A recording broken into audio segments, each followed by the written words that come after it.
Hello, I'm Tanya from English Challenges, and today you're going to learn how to properly use 5 fun food expressions.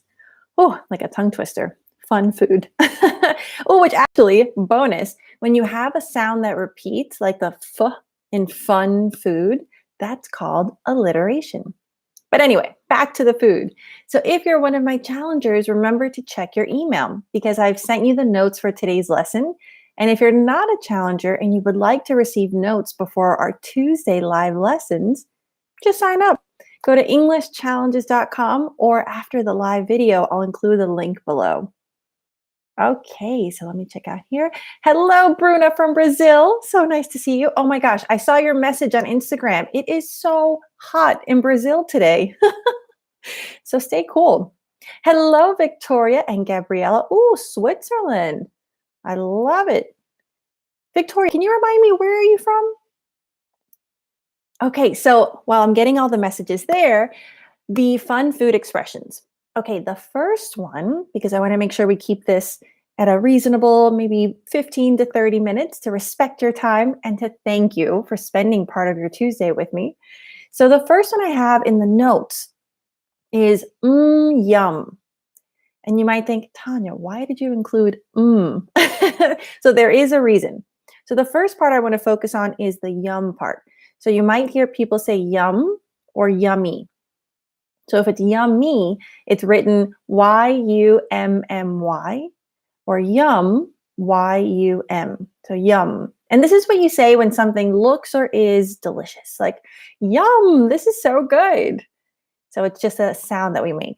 Now, the reason that I added so if you're looking at your notes, I put 3 M's, typically when you see this in writing, you might see 2 or 3 M's, is because in your native language, you might have a different sound. For example, in Spanish, I would say, ay, qué rico. So it's ay, qué rico. So in English, I want to make sure I don't say, ay, yum.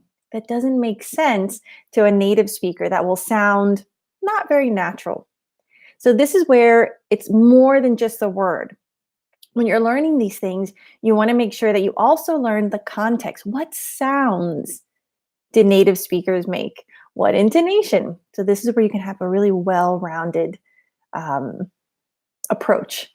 Okay, so in the comments section, oh, I see Finland's in the house. Excellent. Argentina, but in Spain now. Wonderful. And so 2 totally different weathers for those 2 countries right now. And write a sentence using yum. And actually, my question to you is, what is something that you think is yummy? So notice that when I'm asking the question, I used yummy. So what's something that you think is yummy? Now, I'll be honest. This is not something I would use in a professional setting because it is very casual. And a lot of times we use yummy with children, but I'll use it every now and then as an adult or with adults. So what's something you think is yummy? So maybe for me, oh, chocolate chip cookies are so yummy. So when I'm using it in a sentence, I use yummy. When I'm using it as a sound or as an expression within the context, I would use yum. So I'm like, oh, yum, these cookies are delicious. But if I use it in a complete sentence, these cookies are yummy. So that's the difference. Let's see, lasagna. Oh my God, yes. I just made a lasagna 2 days ago and it was so yummy. Gummy bears. Oh, I think they're so cute. I love gummy bears. Swiss cheese. Yeah, I love melted Swiss cheese. I don't know if you've ever had a Cuban sandwich. Oh, delicious. Definitely yummy. Okay, excellent. So if you're scrolling down, if you're following along the notes with me, the next one is Froyo.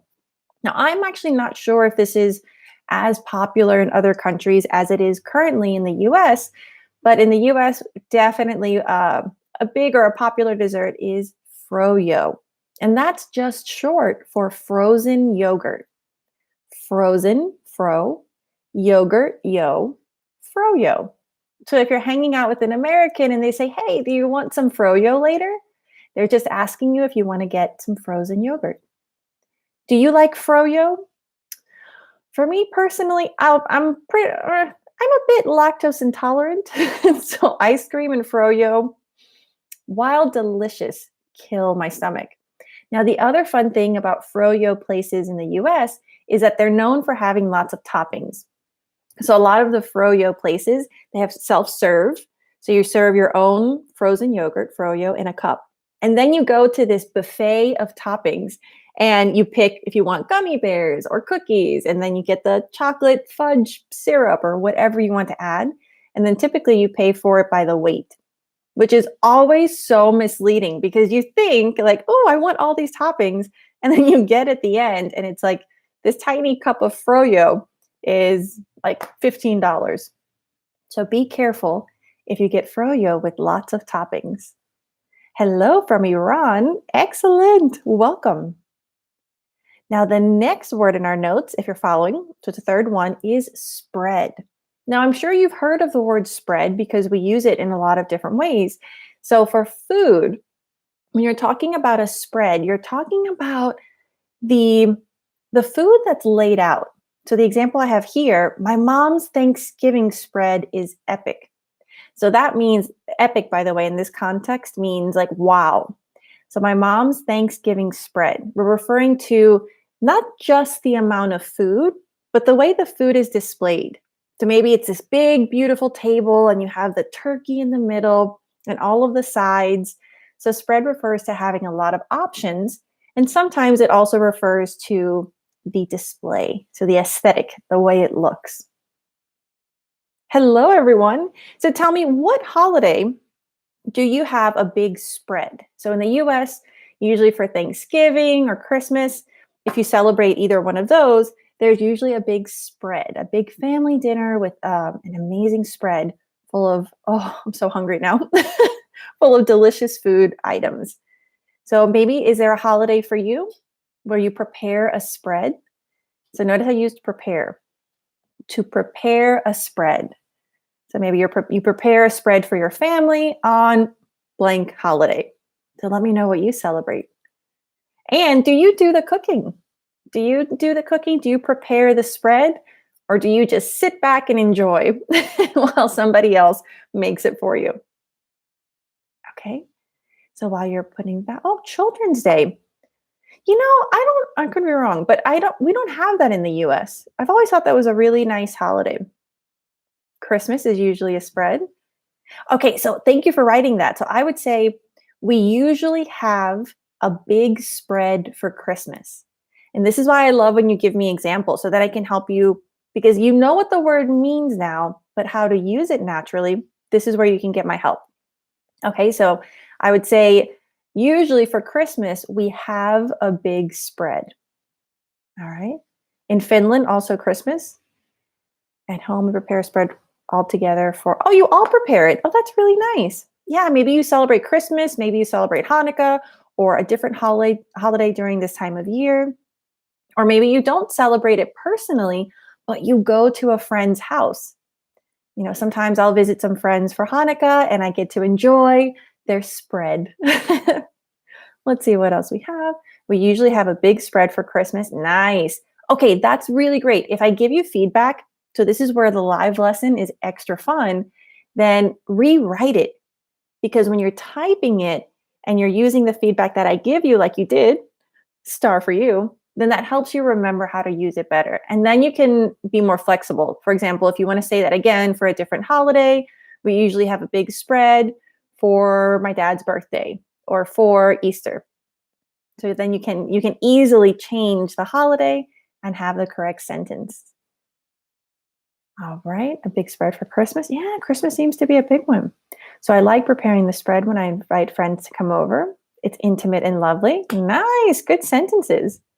All right, good job, Adriana. Okay, the next one, we go from a positive word like a spread to one that's not so positive, but it's good to know these expressions. When you're learning expressions and slang and idioms, remember, it's not about using all of them. Only pick the ones that are either easy or relevant to you. But read the other ones with the intention of understanding native speakers better. For example, the next one, to be wasted. Maybe you'll never use this. Maybe you'll never use this about yourself. But if you hear someone say it in person, in a movie or a show, to be wasted means to be really drunk. So you can drink and not be drunk. Just drink a glass of wine, for example. If you drink a full bottle of wine, maybe you're drunk. And then to be wasted is like that next level. You can't even stand. You're so wasted. So you might hear that in a TV show or a song, like, oh, he's so wasted. For example, what I have for you in the notes, he's totally wasted. I'll call a cab for him so he doesn't drive home. So he's totally wasted.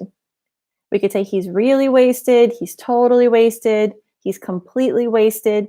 So now I'm giving you other words you can use with this one. And that's something I want you to remember. When you're reading examples, don't just focus on the vocabulary word. Look at the context. What adjectives do they use? What's the structure? Okay, let me see here, taking a look at the notes. For verb tenses, just Google them. Yeah, there are so many amazing websites. That's definitely something you will find a lot of. And if you're a challenger, check out I have a Google Doc, a spreadsheet. It's an Excel spreadsheet where I keep track of all of my favorite websites that are free. So check out that document and feel free to use any of the links I have there for you. We usually have a big spread for New Year. Nice. You know what? I don't. New Year's for me, it's pretty calm, pretty chill. Okay, I see a lot of you are using the word spread. Nice. Let's see. My British friend told me that her friends will probably waste it after her wedding next year. Probably. Okay, so here, in this case, they will probably be wasted. So wasted is something that you are in terms of the verb, to be wasted. So they will probably be wasted after her wedding. Excellent. Sadly, when there's big spread, okay, here you're combining them. This is cute. When there's big spreads, there's also some wasted people. Okay, so here maybe when there is a big spread, or when there are big spreads, there are also some wasted people. That's definitely okay. Maybe you could say when we have big celebrations, sometimes some people get wasted. So in that case, so I know I just said that when you're describing the person, the state, it's to be wasted. When you're describing the process, like at the party, people got wasted. So the process you use to get. Nice, excellent. Okay, let's see, I need a best lecture. Right now we're focusing on food phrases. So maybe another day I'll do some verb tenses. Okay, and we have two more, actually 2.5. The next one in your notes is to have the munchies. So you'll definitely hear this on TV shows, and depending on the age range, you might hear this in person as well. Now this stems from, so it means the root of this, stereotypically, you get the munchies when you're high. Typically, if you smoke pot, smoke marijuana, that's a verb that people, or that's a word that people use with that culture. So to have the munchies, it's that hunger that you feel after you smoke pot. So pot and marijuana are the same thing. However, popular culture has adopted this. So for example, now it can also mean when you're craving snacks. So for me, the example, I always get the munchies late at night. So I'll eat dinner pretty early, but if I'm working late or watching Netflix and it's 12 o'clock and it's been hours since dinner, I get the munchies. I really want snacks. So here it's contextual. I'm sure if you see the person or if it's a TV show and they happen to be smoking marijuana, then you know that it's referring to that particular kind of craving of snacks. But if someone says it casually, then it just means they want snacks. All right. Let's see. Can we use become wasted? No, that's a really good question. So get wasted. Oh, very good. Yeah. For example, I don't like to be wasted. I don't like to get wasted. So in that case, I would say, I don't like to get wasted. So you can use get for that one. Yeah, good question. Okay, let's see. Finnish people, they get wasted like every day. Is it because it's so cold? I guess I can understand it if it's freezing. Maybe that keeps them warm, or it's cultural. I don't know. Okay, so then the next one, oh, so our last one for today is kind of double. So to grab a bite to eat or to grab a coffee. Now, this one I really like because I use it a lot, but I wanted to explain it because it can be used for casual invitations. Well, first, it can be used to describe what you're doing. So let me go over that one first. It's say you're at work and you say, you know what, I'm going to go grab a coffee. I'll be right back. That means, and notice how I said that I'm going to go. I'm going to go grab. I'm going to go grab. So there's no pause in between those words. I didn't say, I'm going to go grab a coffee. That doesn't sound as natural. I'm going to go grab. So repeat after me if you can. I'm going to go grab. I'm going to go grab a coffee. I'll be right back.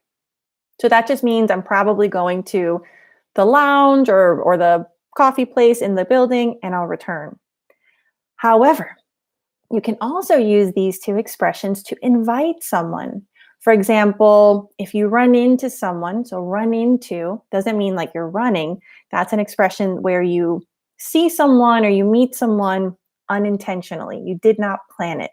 So let's say you run into your friend and oh, you haven't seen them in months. And you say, hey, long time no see. We should go grab a coffee and catch up.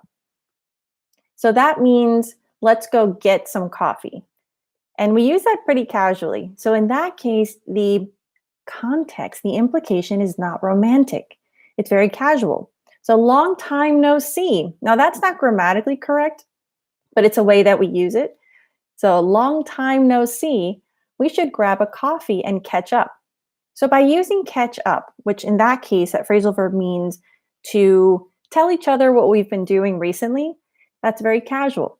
So in that case, I don't think that that person wants a romantic date with me. However, you can use it romantically. Maybe if you want to invite someone to dinner, you could say, do you want to grab a bite to eat sometime? I'd love to take you out to dinner.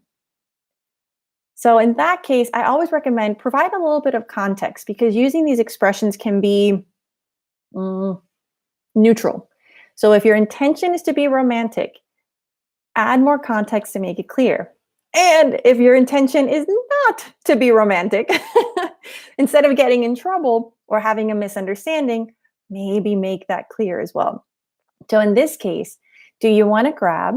Listen to how I said that. So grammatically, it would be, do you want to grab? However, with natural English, do you want to grab? Duh. Do you want to grab? So it's not do you. So here you can look at my mouth and listen for where I pause, and more importantly, where I don't pause. So repeat after me. Do you want to grab? Do you want to grab a bite to eat sometime? So that one could be casual or romantic. But then I said, I'd love to take you out to dinner. So with that particular sentence, I understand this person is probably asking me out on a romantic date. So just by adding a little bit of context, you make it clear and the other person can feel comfortable saying yes or saying no. You could also say, do you want to grab a bite to eat sometime? Just as friends. So that's kind of a disclaimer. So just in case there was any doubt, just as friends. Now that one's good if you think the other person might misunderstand. It add a little bit of clarity. Again, it's about making sure people are comfortable with your invitations and with your suggestions. And to keep you from getting in trouble. If you're asking someone to grab a bite to eat with you from work, and maybe it's not allowed to date a colleague, this will help you make sure that you're being professional. Or if you just want to have, get to know someone. If you're using English for travel, this is awesome. If you're using English for travel and you want to make new friends, these are really good expressions because they're very natural, very casual. So if you meet someone, let's say you're on a tour, you're on the tour bus, and you're getting along with the person next to you and you say, hey, do you want to grab a coffee after this tour? That could be fun. You might meet someone that is interesting and maybe make a friend in a different country. Okay, so let me check the comments real quick. Those are all the expressions I have for you today. And remember, if you want to receive the notes before the lessons on Tuesdays, just go to EnglishChallenges.com and sign up, or I'll include the link in the video. All right, let me check it out here. Do you want to grab a coffee with me? Nice. Can I grab a coffee in my own kitchen? Oh, that's a good question. Mm, yes. So that if it's in your own kitchen, that's not an invitation. But let's say you're in the living room with a friend or with your family. You say, "Oh, you know what? I'm going to grab a coffee. Do you want one?" So there I'm just being extra polite. I'm going to grab a coffee. So I'm going to go into my kitchen to get a cup of coffee. Do you want one? So absolutely. Great question. Let's see. I get the munchies while teaching. I do whenever I start talking about food, like today with my students, and we start talking about pizza or lasagna. Oh, see already, lasagna. Definitely start getting the munchies. I often eat a chocolate bar hiding under my teacher's table. That is so funny. I should do that. We must grab a coffee and catch up. Okay, that's another good way of saying it. You say, "Oh, long time no see." Instead of saying we should grab a coffee, you can say we must grab a coffee. If you're using the word must, make sure your intonation is very friendly because must, if you say it too seriously, can sound a little aggressive. We must grab a coffee. It's like, no thanks. But if you say, "Oh, we must grab a coffee and catch up." So as long as your intonation is relaxed, you can say must or should. Very good. Oh, Julian, I'm so glad you found this useful. Thank you for letting me know. I really appreciate it. All right. When you're using couch surfing, travelers usually invite you to grab bears. Oh, okay. So, yes, to grab a beer, you can also grab a beer. By the way, BEER is the drink, beer. BEAR is the animal. So, to grab a beer or to grab coffee. Nice. Yeah, you can also, let me think. Another way of saying it is, do you want to grab a drink? So if you want to grab a coffee, it's specific to coffee. If you want to grab a beer, specific to beer. The most neutral way would be, do you want to grab a drink? If you say drink, usually the implication is an alcoholic beverage. So if you say, do you want to grab a drink, it means that you're probably talking about going to a bar or a restaurant, not really a cafe. So that's a good one to know. So if someone says, do you want to grab a drink sometime? And you don't drink alcohol, maybe say, you know what? I don't drink, but how about a coffee? Or maybe you don't feel comfortable with that person going to a bar, but you do want to get to know them. So that's a way to make a different suggestion. Like maybe not a drink, but how about a coffee? So this is where you can propose things that make you comfortable as well. Okay, very nice. So would you like to grab a coffee with me and catching up? Okay, and catch up. So in that case, we don't use the ing. So do you want to grab a coffee with me and catch up? Now, catch up. I'm glad that you said that. You said, I'm planning my trip to Canada. So that's not catching up. That's making plans. Catching up means, I'm so happy you said that. It means the past. It means telling each other things that you've done in the recent past. If you want to talk about future plans, maybe you would say, would you like to grab a coffee with me and help me plan my trip? So if you want travel tips, that would be a more natural way to say it. Okay, excellent. See, fancy a coffee? Oh, yeah, that's definitely more British. Do you fancy a coffee? To say do you fancy anything is more British English than American English. Okay, good questions. Well, thank you so much for joining me today. As always, I've really enjoyed your comments. Keep being brave. Every time that you give me an example or if you make a mistake, you're helping everybody watching this because we all tend to make the same mistakes. So I really appreciate you. Thank you so much. And so this is actually my last week in Canada, which by the way, it's snowing and super freezing, which is why I'm wearing 5 layers of clothing today. And next week, my lesson will be coming to you from New Orleans, my hometown. So I'll try to do more travel videos. So check out my YouTube channel and see the new travel things I'm going to start to post.